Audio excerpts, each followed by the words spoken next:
What's up guys? May mapakita ko sa inyo. Simpleng-simple lang to pero kagaganda talaga to.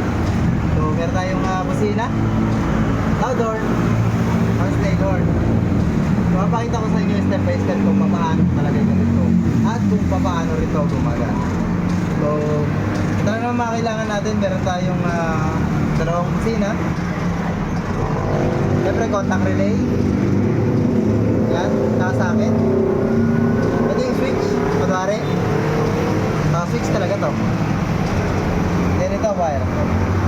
Saka yung ground. So, ganto mismo to. So, sa motor nyo, ganto mismo to.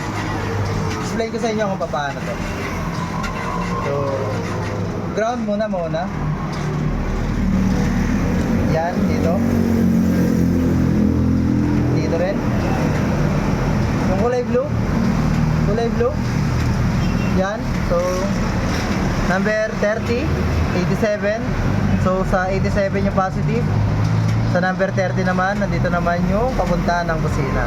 Then, ito naman yung dalawang socket nyo papunta ng busina. So, sige, tapon natin. So, ito na siya. Dalawang blue.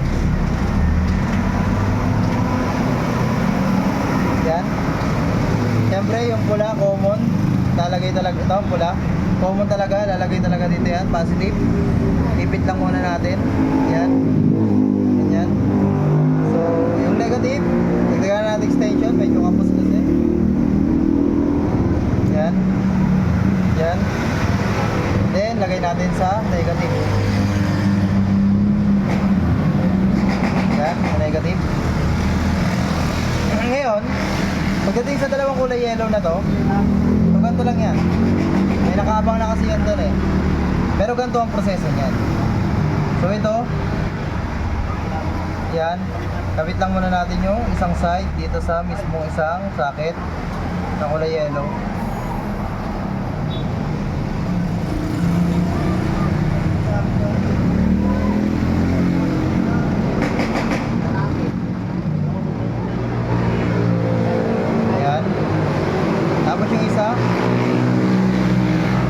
Positive, negative supply yan, negative supply yan. Negative supply, yan. Tapos, itong isa. Yan, so negative supply yan. Tapos,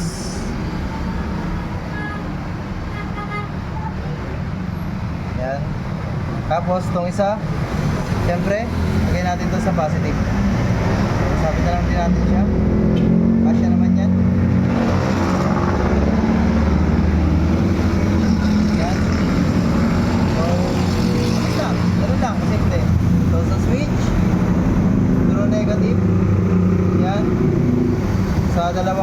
Sa dalawang holding coil nya, dalawang yellow, positive.